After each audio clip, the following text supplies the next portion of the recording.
Hey, what's up, guys? Welcome back to Guys Magic. This is Hunter and Shane. Say what up, Shane. What's up, nerds? We are back. That's right. It is July 16th, 2024. We've got some more daily dose of spoilers. It was weekly MTG today, so they're showing off a bunch of stuff, like the special guests and the inspired type of Bloomburrow cards. We are not going to be talking about those because they are all reprints. If you guys wanted to check those out, check the description for our Instagram. That is @guysatmagic. If you wanted to see those cards among the commons and uncommons as well, because at the end of spoiler season, we take the most liked cards we didn't talk about in all these videos. We talk about them. So you guys have the option. Check the link in the description. So let's talk about these cards from today. This first one is called Dour Port-Mage. It's 1 and a blue for a 1/3 creature frog wizard. It says whenever one or more other creatures you control leave the battlefield without dying, draw a card. You can also pay 1 and a blue, tap it, return another target creature you control to its owner's hand. I like this. Frogs jump. Dude, we've seen so many frogs that like bounce things, and that's just speaking with only the mechanics in this set, but there's so many ways to make a thing leave the battlefield without dying. Mm-hmm. I like this card a lot. I'm going to play with it. Do it. You can make it into like a blue-white kind of like bounce deck, you know? Oh, a blue-white bounce deck, you say? Yeah, like white exiles it and brings it back type of thing. I don't know. No, I get it. It seems weird. Not weird, that's a bad word to say. It's interesting that a lot of these mechanics that we're seeing for frogs, they seem very shoehorned. Like they designed them exactly. Like there's nothing left to our imagination, you know? Like we see these frog decks, they all bounce. Now they draw us cards. It's kind of like a no-brainer to put them together. Interesting that they're not like letting people come up with creative things. Like designers designed this very well. Do the thing. The designers did design this I'm very just well. again, I don't know what I'm saying.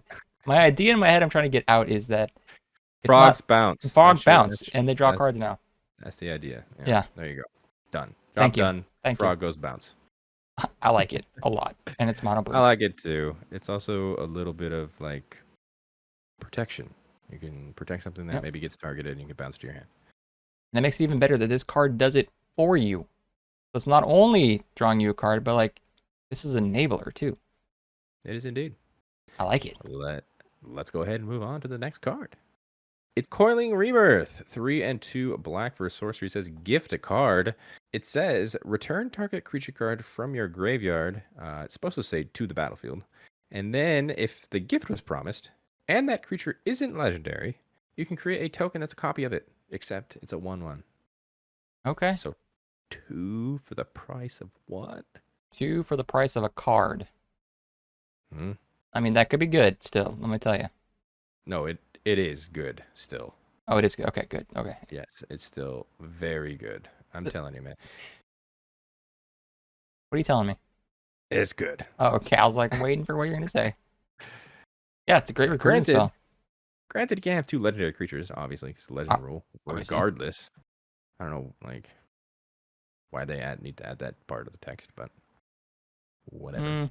Because if it's legendary and it had like an ETB or something, you'd still benefit from that and then just pick one maybe. Good point. You make good points. Yeah. But yeah, I like this. Great card recursion. Yeah, that's what I'm trying to say. Yeah. Graveyard recursion. Graveyard recursion. It's really cool. Is it heavy? Like, it seems kind of heavy, though. Is it going to be played in standard, do you think? It'll be played in standard. Yeah? Sure. Okay. Already the cards that bring kind of cards back, they usually are 5 mana. Yeah, okay. So this is just 5 mana, plus it gives you another copy of it, so. Pretty cool. All right. Seems good. Coiling Rebirth. Love it. Rebirth. Moving on. Keen-Eyed Curator.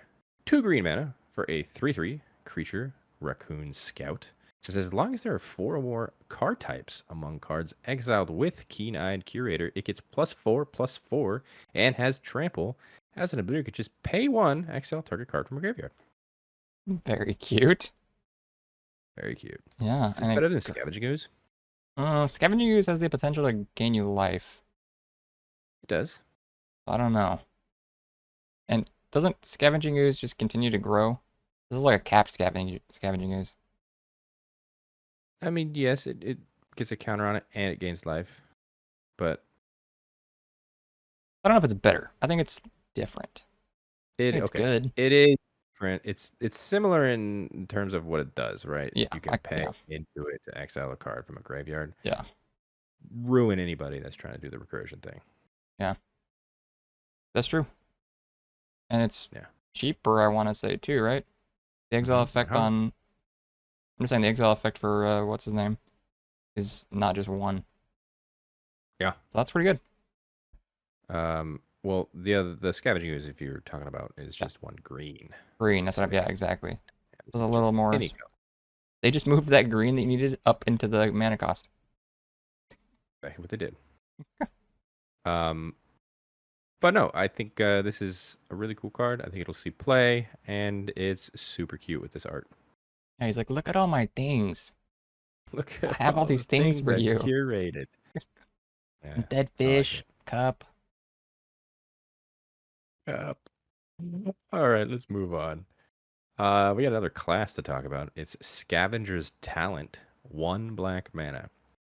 It's an enchantment class that says when it enters, it says whenever one or more creatures you control die, create a food token. This ability triggers only once each turn. Pay 1 and a black to level it up to level 2, which says whenever you sacrifice a permanent, target player mills 2 cards.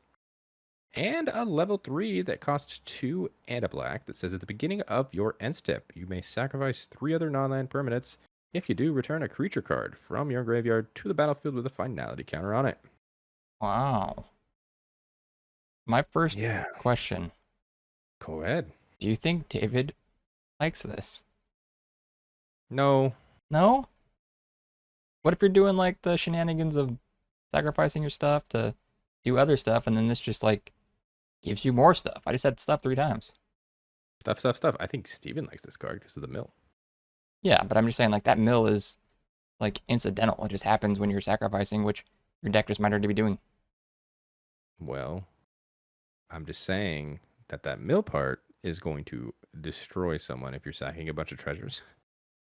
Yeah, especially dude in standard if you're I mean it'll destroy anybody, but standard it's probably a little more easy to mill. Mm-hmm. And we're going to be seeing sacrificed food. It's going to be great. That bottom text is really actually what I'm looking at too. You can get down to Oh, yeah? there like sacrifice like that's good value recursion, or am I crazy? It is good value recursion. Granted, you have to sacrifice 3 non-land permanents to get 1 thing back that if it dies, True. it just gets exiled because of the finality counter. True. And it also requires you, if you have this on curve, to take 3 turns off in a row, which in standard, you're probably dead by then. That it's true too. Because you're probably playing mono red, because everybody's playing mono red. Yeah, so 1, 2, 3 to get to level 3. I don't know. It's cool. I like it. Okay. You'll see playing the right builds. I'll say that. Sounds good. Moving on. We got a new legendary creature that's super cute. It's Gev, Scaled Scorch. It's a black and a red for a 3/2 legendary creature, Lizard Mercenary. It's got Ward, pay 2 life. And it says other creatures you control enter with an additional +1/+1 counter on them for each opponent who lost life this turn. It also says whenever you cast a lizard spell, Gev, Scaled Scorch, deals 1 damage to target opponent. Super cute.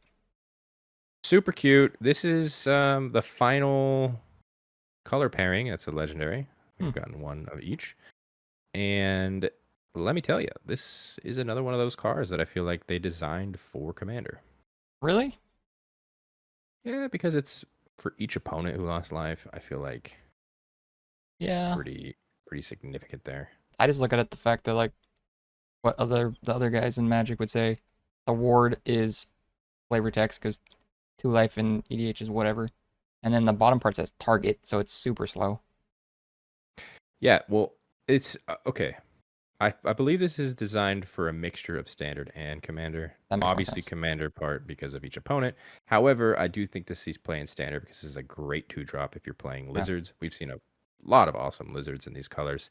So every time you cast a lizard spell, you're dealing 1 damage, and as that lizard comes in, it gets that counter. So I think that's pretty cool. I see it very much so in standard. Mhm. I like it. I like Gav too. It's going to be a nice Rakdos mid-range deck. Moving on to a new enchantment now. It is Festival of Embers. 4 and a red for an enchantment. It says, during your turn, you may cast instant and sorcery spells from your graveyard by paying 1 life in addition to their other costs. It also says, if a card or token would be put into your graveyard from anywhere, exile it instead. You could pay 1 and a red to sacrifice Festival of Embers.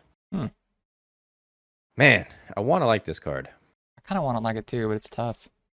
It is tough because if this is on the field and you're playing anything other than the things that are in your graveyard, they're just going straight to exile. Yeah. You have to play this very smart.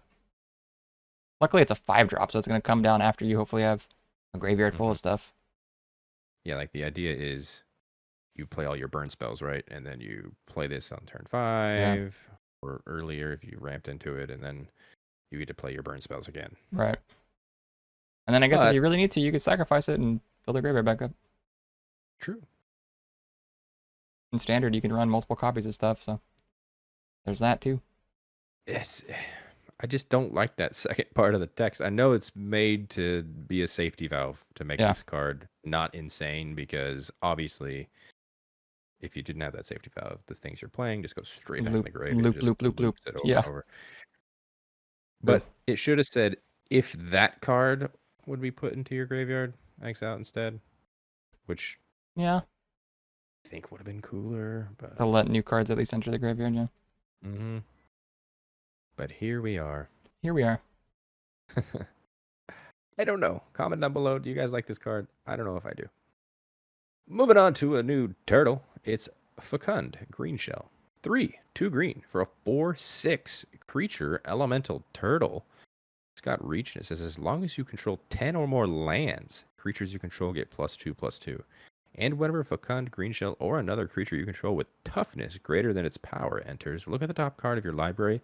If it's a land card, you may put it onto the battlefield tapped. Otherwise, put it into your hand. Wow. That's a good card. This is a Calamity Beast, right? This elemental? That is correct. It is considered a Calamity Beast. I mean, that's pretty good, dude. A lot of land. Make your creatures big. What green wants to do, right?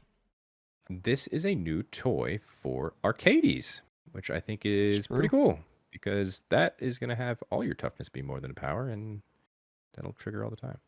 It will. You'll get some lands. Make them big. Either I like the turtle. Or put it in your hand. You just draw cards. Oh, that's true. That kind of stopped listening at put on the battlefield tapped. I heard land. I heard green do land things, yeah. That's cool. It does land things and it puts it in your hand. It's like Nadu. Except it's so much worse than Nadu. Ban Nadu. All right. Let's move on to a new sorcery. It's Portent of Calamity.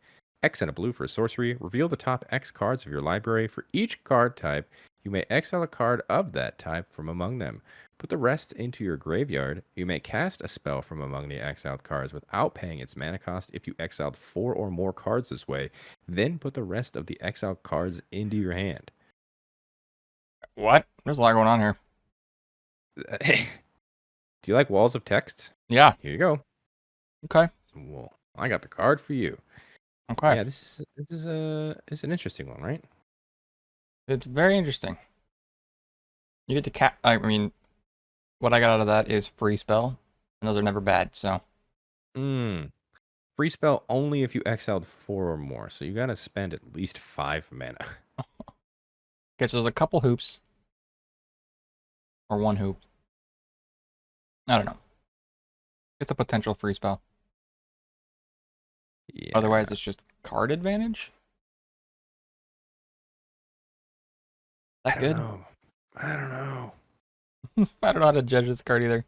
So okay, let me read this card again, because I think it's even worse than what we're saying. Okay, sorry. So you get to reveal the top X cards of your library. That's fine. That's great. That's good. And then you get to exile a card for each card type. Okay. All right. Okay. And you can cast a spell if you exiled 4 or more cards. So X, even though it could be 4, it's not guaranteed to hit 4 card types. I see what you're saying. Like if Yeah. you reveal 3 instants, a sorcery, and a creature, that's not 4. Hmm. Nope. Interesting. So massive whiff potential. Yeah, I think this is Then put the bad. rest of the exiled cards into your hand. I think this is bad. Like, yes, you can reveal however many cards you want, and Wait a minute. then you get to do all those card types, and then you just put those card types in your hand, Yeah, I was gonna say, which wait a is minute. cool. You don't have to do the. Even if you only exile 3, you're still gonna get those into your hand, so it's gonna be Hmm. card advantage. Okay, so I don't think it's as bad then. The free But it spell depends is on how like much. juicy. It's just a little extra on top. It depends on how much you put into X, right? Because Yeah. there's always that with potential just revealing the top cards. Because I'll say this, like I say in every video, when it comes to me and this randomness of cards being on top of my Mm-hmm. library, if Mm-hmm. I want to do something really cool, I'm gonna flip over. If I put 4 into X, I'll get 3 lands and 1 card. So Yeah. pretty cool that I get 1 land and 1 other card into my hand for 5 mana. Where do you put? Wait, then put the They rest of. they ex they wait a minute. I think that we're not thinking Into about your this. graveyard. Into your graveyard. They go into your graveyard. Yeah. I mean, The rest isn't of your this just graveyard. kind of like a memory deluge? No, every No, deluge you get to look at the tops however many you you look in. pay. So Yeah. you paid for 4, you get to look at the top 4, you put 2 in your hand, doesn't matter the card types. Okay. I mean, If you needed 2 yeah, lands, you grab 2 lands. you're right. Okay, you're right. I think we're dwelling on this too long. I don't know. It seems okay. I'm not here for it. Yeah. I'm sure I'm gonna be wrong though. This probably will see play in standard, Yeah. and I hope I am wrong because I don't see it. Right. Moving on. All right. New land. It's Fountain Port. It's a land you can tap it to add a colorless. You could pay 2, tap it, sacrifice a token to draw a card. You could pay 3, tap it, pay 1 life, create a 1/1 blue fish creature token. Or you could pay 4, tap it, create a treasure token. I mean, it's got a lot of modes on it. I love this card. Yeah. The flexibility is so good here. Yeah. Uh, Probably going to see play in standard just because we already see like the Mirrex being in the standard. I get it that comes down to you can create 1 mana of any color when it comes in. Mm-hmm. But most people play that because it creates a body. So this also creates a body that can actually block, unlike the Mirrex. I mean, this creates a body with you pay 3. Yeah, so does the Mirrex. Oh, then just don't listen to me. Okay. Yeah. This is a utility land. I like it a lot. Yeah. The bummer doesn't I tap do for any too. kind of color, but whatever. It does I enough think of it other needs things. to. Yeah. I think it needs to. Yeah, I don't either. I'm a fan of it. Moving on to the final card we are talking about today. It is another Calamity Beast, and I think it's your favorite, Shane. It's Eluge, the Shoreless Sea, 1 and 3 blue for a star legendary creature elemental fish. It says its power and toughness are each equal to the number of islands you control, and whenever it enters or attacks, put a flood counter on target land. It's an island in addition to its other types for as long as it has a flood counter on it. And it also says the first instant or sorcery spell you cast each turn costs a blue, or just generic, less to cast for each land you control with a flood counter on it. That is nuts. That's nuts. It's discounting an actual color. This is insane. This is discounting colors. I like this a lot, dude. Can you Yeah, imagine? You can have this all is your good. stuff be free, dude. I mean, sorry. Be free. I'm in Merry Christmas land, but like, I'm imagining that I'm gonna flood out all of my lands, and then everything's gonna cost like -5 blue. Be great. And this is a legendary too, so you could play this as a commander. I love me mono blue commanders. Really I wanna cool. see Really I strong. want to see you build this, but Yeah. obviously when we talk about commander grades, we will talk about this card more. But I think this is something you'll probably build. Yeah. I will say. I mean, we're not gonna dwell on it as a commander. It seems a little slow and fragile because you gotta put flood counters and everything. There are other ways to put flood counters on, but that's just my first initial reaction to it. But the discounting of spells is nuts. You get a flood counter immediately when this enters too. Yep. So So it's at least like all your, if you have anything Reduce that something cantrips, dude. immediately. Yeah, if Mhm. you have like a 1 blue spell, now it's free. Opt. Opt, Opt is free. free immediately. That's really cool, dude. Yeah. Does the sea play in Um, standard, you think? mhm. Yeah, it's that good. It's that good. That good. There's already mono blue, and I think Haughty Jin is Ah. rotating. If it is rotating, this goes into Use that its, blue tempo deck. I was gonna say, I think it takes its place. Let me Yeah, double check on Haughty Jin as we are speaking. It is Dominator United. It will be rotating. cool. So this probably goes into that deck. I think so. Yeah, That there was I also like other it. ways to like discount spells in that deck, and this just super discounts them. Mm-hmm. It really does. This is gonna get mean, but yeah, that is gonna do it for us today. If you guys liked that video, hit the like button, subscribe to the channel if you haven't done so already, so you're staying up to date with all these cool videos that we're uploading all the time, including all the spoilers throughout the week. Once again, before we wrap up, Shane, I'm pretty sure I know what your favorite card is, but go ahead and say it. It's kind of unfair. We just literally talked about it. The Eluge. It's fantastic. Mm-hmm. I'm gonna go Gev, Scaled Scorch. I like that little lizard. Yeah. I think it's pretty cool. But yeah, comment down below. What was your guys' favorite card today? Always interested to hear what you guys got to say. Once again, as a reminder, if you guys wanted to see all of the spoilers as they are released, including the commons and uncommons and all of the reprints and whatnot that we don't talk about in these videos, check our Instagram at GuysMagic specifically because, like I said in the beginning of the video, we talk about the most liked cards on our Instagram we did not talk about during spoiler season. So all up to you guys what we talk about in the last day. And in the description, you'll also find other social media accounts. That's Twitter and TikTok at GuysMagic for those as well. Follow us those as well. On the screen right now, those are all of our Patreon subscribers. Thanks so much for your added support. It really does mean the world to us. If you guys wanted to check out what they are seeing, which is not here on YouTube, check the description for Patreon and consider subscribing. And until the next video, hope you guys have a great rest of your day. Peace. Bye bye.